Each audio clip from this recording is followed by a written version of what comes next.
Students 11th class की अगर बात करें तो 11th क्लास के अंदर अगर मैंने गैसियस लॉज के बारे में आपको पढ़ाया था, एवोगाद्रो लॉ के बारे में शायद आपको एक्सप्लेन किया था। गैसियस लॉज एवोगाद्रो लॉ के बारे में बात करें तो आपका अगला जो टॉपिक था वो मैं आइडियल गैस इक्वेशन के बारे में आपको पढ़ा रहा था। मैंने कह दिया था कि आइडियल गैस क्या होती है, एक ऐसी गैस जो क्या करती है, लगभग सभी की सभी गैसियस लॉज को ओबे करती है, उसको क्या बोलते हैं केमिस्ट्री में, आइडियल गैस बोलते हैं। तो ये gas which obeys all the type of gaseous laws, जो लगभग सभी प्रकार के गैसियस लॉज को ओबे करते हैं, उसको आइडियल गैस बोलते हैं। ठीक है, आइडियल गैस की इक्वेशन क्या बताई थी, P1V1 upon T1 equal to क्या होता है, P2V2 अपॉन क्या होता है, T2। इसको केमिस्ट्री में किसका नाम दिया जाता है, आइडियल गैस का नाम दिया जाता है। मतलब P1V1 upon T1 is equal to P2V2 upon T2, this is known as ideal gas.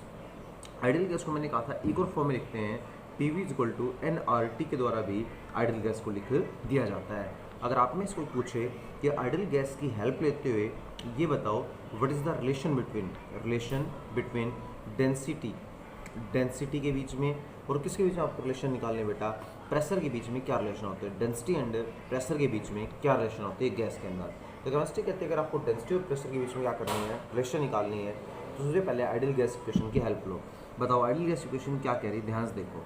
तो आइडियल गैस इक्वेशन कहती है PV इज इक्वल टू क्या कहती है, nRT। ये आइडियल गैस इक्वेशन का फॉर्मूला होता है। बेटा अगर आपको प्रॉब्लम ना हो तो n को बोल दूं number of mole. Number of mole का फॉर्मूला मैंने पढ़ाया होगा, given weight upon molecular weight. ये क्या होता है आपका, नंबर ऑफ मोल होता है। नंबर ऑफ मोल क्या होता है, given weight upon molecular weight. मैं एक काम करता हूँ, मोलिकुलर वेट को इधर ले आता हूँ, RT को भी इधर ले आता हूँ और वॉल्यूम को इधर लेके चला जाता हूँ। मतलब मैंने क्या किया, P सर जो ये मोलिकुलर वेट है ये इस तरफ क्या डिवाइड में, मैं इस तरफ एक क्या आ गया तो क्या हो जाएगा, मल्टीप्लाई में। ओके, R&T इस तरफ क्या बेटा आप देख रहे होंगे मल्टीप्लाई में, इधर आके क्या हो जाएगा डिवाइड में। बेटा इधर क्या बच गया W का मतलब क्या बच गया, गिवन वेट। V इस तरफ क्या है मल्टीप्लाई में, नीचे क्या हो जाएगा डिवाइड में। आप बताओ मास अपॉन वॉल्यूम या वेट अपॉन वॉल्यूम को केमिस्ट्री में किसका नाम दिया जाता है, dt, मतलब डेंसिटी का नाम दिया जाता है। तो आपको कभी भी क्या निकालनी हो, डेंसिटी निकालनी हो, तो डेंसिटी को d के द्वारा या रो के द्वारा प्रेजेंट कर देते हो। किसी भी गैस की जो डेंसिटी होती है वो क्या होती है बेटा, आप कह सकते हैं कि T into M upon RT, ये क्या होता है, डेंसिटी का फॉर्मूला होता है। अब सोच के देखो, जो डेंसिटी की वैल्यू है वो प्रेशर के तो बिल्कुल सामने का मतलब क्या है, डायरेक्टली प्रोपोर्शनल है, और डेंसिटी की वैल्यू टेम्परेचर की क्या है, इनवर्सली प्रोपोर्शनल है। तो ये कहा जा सकता है कि जो डेंसिटी की वैल्यू होती है वो प्रेशर के तो डायरेक्टली प्रोपोर्शनल होती है, टेम्परेचर की क्या होती है, इनवर्सली प्रोपोर्शनल। इसका मतलब अगर तुम प्रेशर को इंक्रीज करोगे तो डेंसिटी क्या होगी, इंक्रीज होगी, और टेम्परेचर को अगर इंक्रीज करोगे तो डेंसिटी आपके सामने क्या होगी, सिंपल सी बात है, डिक्रीज होगी। कोई बंदा अगर पूछे सर ऐसा कैसे हो रहा है, क्यों हो रहा है, तो ध्यान सुनो।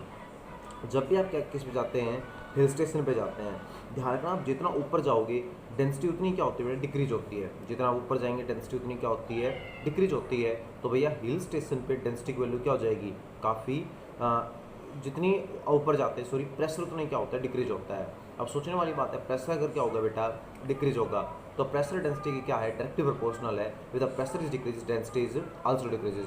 तो ध्यान रखना जितना हम ऊपर की साइड में जाते हैं, मतलब अर्थ के सरफेस के ऊपर जाएंगे, एयर की डेंसिटी उतनी क्या होती जाती है, कम होती जाती है, और जितना नीचे आती है एयर की डेंसिटी उतनी क्या होती जाती है, बढ़ती चली जाती है।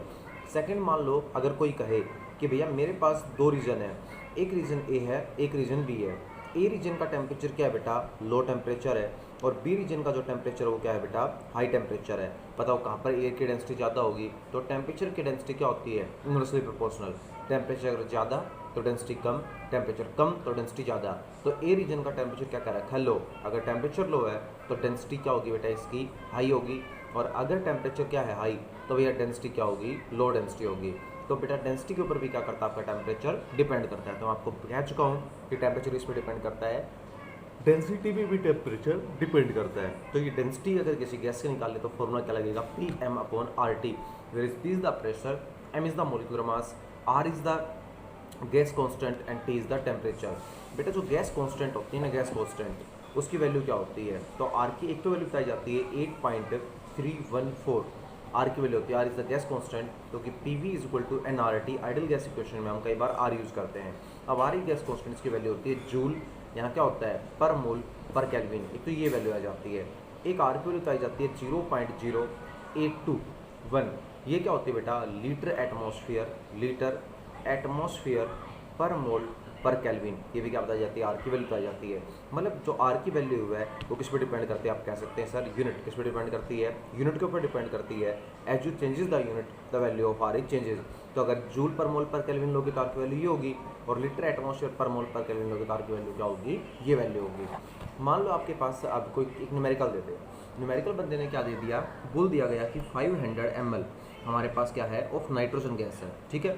तो हमें नाइट्रोजन गैस की वॉल्यूम दे रखी है आपके सामने, कितनी दे रखी है 500 ml नाइट्रोजन गैस की। कितने टेम्परेचर दे रखी है 27 डिग्री सेल्सियस पे दे रखी है।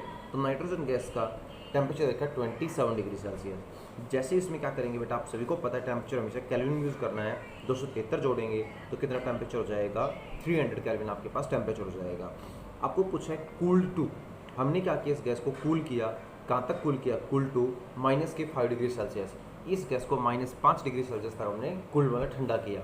जैसे हम कूल करेंगे तो बेटा डिग्री सेल्सियस केल्विन बदलने के लिए इसमें फिर क्या कर दो, 5 माइनस के 273 ऐड कर दो। बेट 273 में माइनस का 5 ऐड करेंगे कितना हो जाएगा, 268 केल्विन हो जाएगा। बेटा बताओ नई वॉल्यूम कितनी हो जाएगी, तो आपको न्यू वॉल्यूम क्या करनी है, निकालनी है। केमिस्ट्री में क्या रखा है, सेम प्रेशर।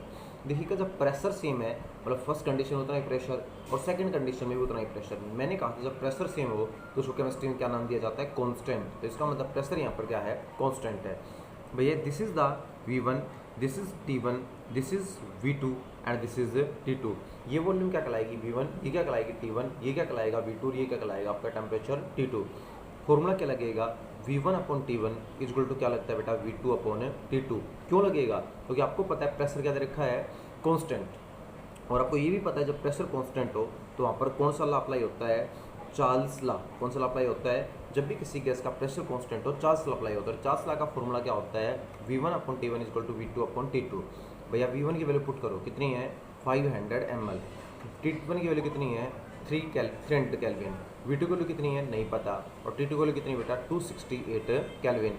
यहाँ से क्या निकालो, V2 निकालो, तो 268 जाके मल्टीप्लाई में कितना हो जाएगा 5/3, 2 0 2 0 कैंसिल, इंटू क्या हो गया 268 हो गया। दोनों के काम कर लो, सोल्व कर लो, आगे बस क्या आ जाएगी, नई वॉल्यूम आ जाएगी ml के अंदर, ठीक है।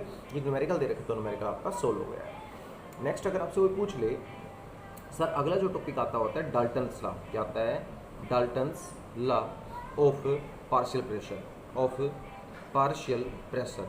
अब स्टूडेंट्स आप सोचने की कोशिश करेंगे कि सर पार्शियल प्रेशर क्या होता है, वो तो ठीक है डाल्टन लॉ तो जो भी होता है वो आगे सामने आ जाएगा, बट पहला क्वेश्चन है डाल्टन्स लॉ किसका होता है, पार्शियल प्रेशर पे होता है। ये पार्शियल प्रेशर क्या होता है, तो बेटा मान लीजिएगा आपके पास एक पूरा का पूरा एक कंटेनर है, उसमें 3 गैसेज भरी हुई हैं, एक ए, एक बी और एक कौन सी गैस भरी हुई है, सी गैस भरी हुई है। तो पूरे कंटेनर में गैस ए जो प्रेशर लगाएगी, पूरे कंटेनर में गैस ए का जो प्रेशर होगा वो क्या कहलाएगा, पार्शियल प्रेशर ऑफ ए। पूरे कंटेनर में गैस बी जो प्रेशर लगेगा क्या कहलाएगा, पार्शियल प्रेशर ऑफ बी। और पूरे कंटेनर में अकेली गैस सी जो प्रेशर लगेगा क्या कहलाएगा, पार्शियल प्रेशर ऑफ सी कहलाएगा।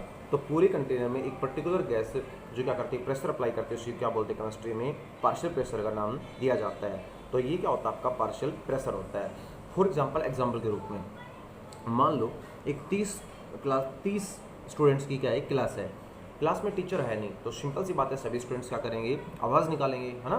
तो सभी स्टूडेंट जब आवाज़ निकालेंगे, शोर करेंगे, तो कोई पूछ ले कि उस क्लास में एक स्टूडेंट एक कितनी आवाज़ निकाल रहा है, पूरी आवाज़ में स्टूडेंट ए की कितनी आवाज़ है, स्टूडेंट बी की कितनी आवाज़ है और स्टूडेंट सी की कितनी आवाज़ है। तो पूरी क्लास में किसी एक कंपोनेंट की प्रॉपर्टी क्या कहलाती है, पार्शियल कहलाती है।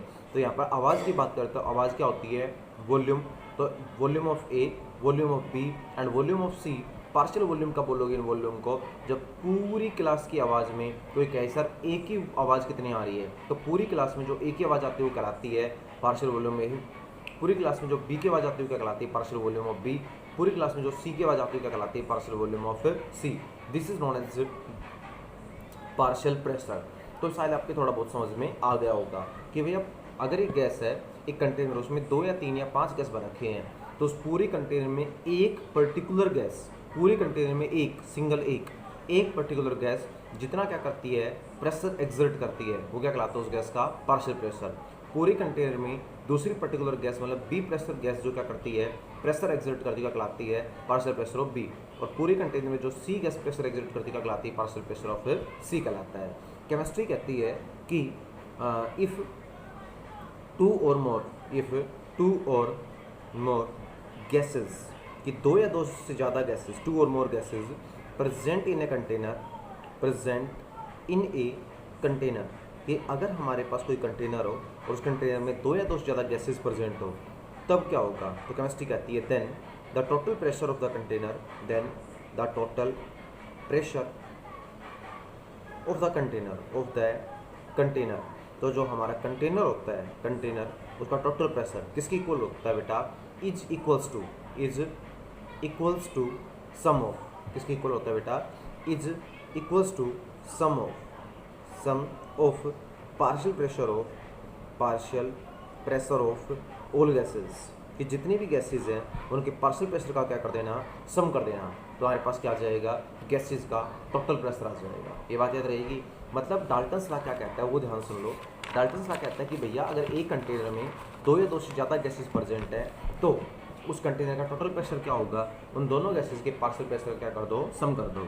मतलब डाल्टन्स लॉ के अनुसार अगर एक कंटेनर में ए, बी, सी और डी चार गैसेज क्या हैं, प्रेजेंट है, तो कोई तुमसे पूछे बताओ कंटेनर का टोटल प्रेशर कितना होगा, तो एक काम करना, इस कंटेनर में गैस ए का पार्शियल प्रेशर प्लस क्या कर देना, गैस बी का partial pressure plus gas C का पार्शियल प्रेशर प्लस क्या कर देना, गैस डी का पार्शियल प्रेशर कर देना। मैं दोबारा रिपीट कर रहा हूँ, पूरे कंटेनर में अगर चार गैसेज प्रेजेंट हैं तो चारों गैसेज में से किसी एक टोटल प्रेशर कितना होगा कंटेनर का, मैं आपको बता चुका हूँ, गैस ए का प्रेशर प्लस बी का प्रेशर प्लस सी का प्रेशर प्लस डी का प्रेशर, चारों गैसेज का प्रेशर क्या कर देना, ऐड कर देना, आपके पास क्या आ जाएगा, टोटल प्रेशर आ जाएगा। क्या आ जाएगा आपके पास, टोटल प्रेशर आ जाएगा। ये बात याद रहेगी बेटा।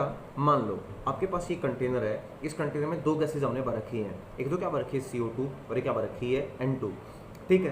पूरी कंटेनर में जो CO2 का प्रेशर होगा वो क्या कहलाएगा, पार्शियल प्रेशर ऑफ CO2, और पूरी कंटेनर में जो नाइट्रोजन गैस का प्रेशर होगा क्या कहलाएगा, partial pressure of nitrogen gas.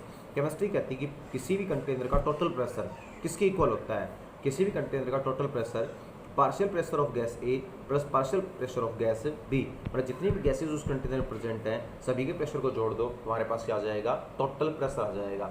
इसी को किसका नाम दिया जाता है, इसी चीज़ को हम नाम देते हैं डाल्टन्स लॉ का नाम देते हैं, ठीक है। अगर डाल्टन्स लॉ के बारे में अगर कोई पूछे कि डाल्टन्स लॉ सर कैसे निकाला जाता है, तो चलो उसके ऊपर एक स्टडी कर लेते हैं। मान लो हमने क्या किया, हमने यहाँ पर एक कंटेनर लिया जिस कंटेनर की वॉल्यूम कितनी है V, ठीक है।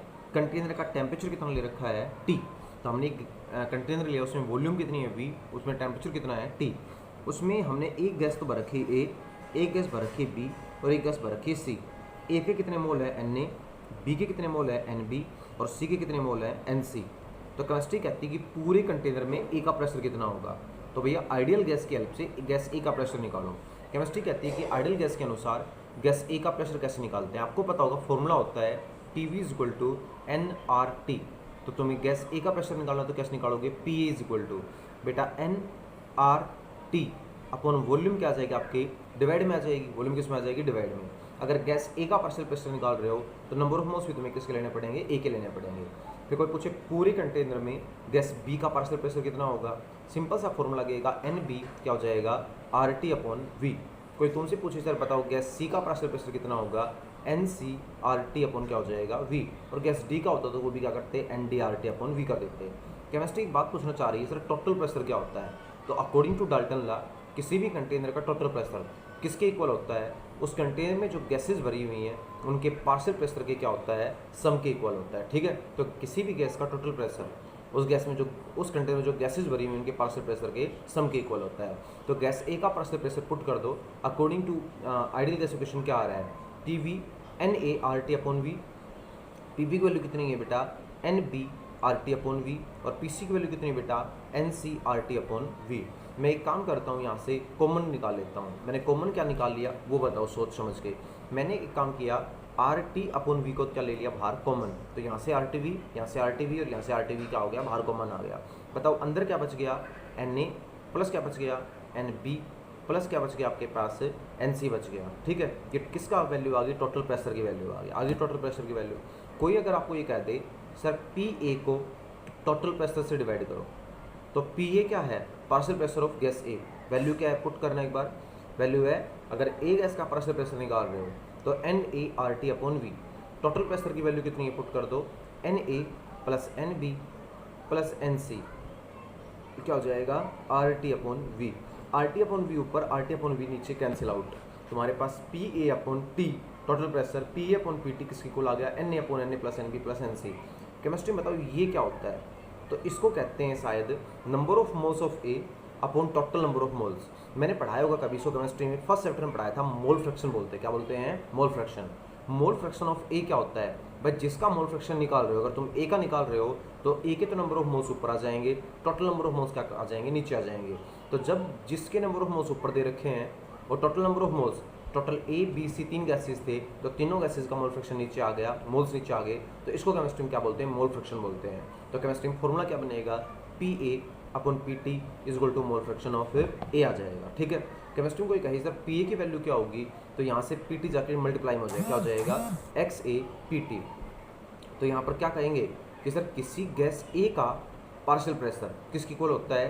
टोटल प्रेशर को गैस A के मोल फ्रैक्शन से क्या कर दो? मल्टीप्लाई कर दो। कोई पूछे किसी कंटेनर में गैस B का पार्शियल प्रेशर क्या होता है? टोटल प्रेशर को गैस B के मोल फ्रैक्शन से मल्टीप्लाई कर दो। कोई पूछे बताओ गैस C का पार्शियल प्रेशर कितना होता है? टोटल प्रेशर को क्या कर दो बेटा? गैस C के पार्शियल प्रेशर से मल्टीप्लाई कर दो। तो अगर तुम्हें गैस A का पार्शियल प्रेशर निकालना हो, टोटल प्रेशर को x से मल्टीप्लाई कर दो। PB का निकालना हो, टोटल प्रेशर को XB से मल्टीप्लाई कर दो। और PC का निकालना टोटल प्रेशर क्या कर दो? XC से मल्टीप्लाई कर दो। अब अगर आप में से किसी स्टूडेंट का कन्फ्यूजन हो कि सर ये XA क्या होता है, मतलब मोल फ्रैक्शन क्या होता है, हमने फर्स्ट चैप्टर में नहीं पढ़ा है, तो प्लीज़ मेरे को मैसेज कर देना, मैं नेक्स्ट वीडियो में एक्सप्लेन कर दूँगा। Thank you.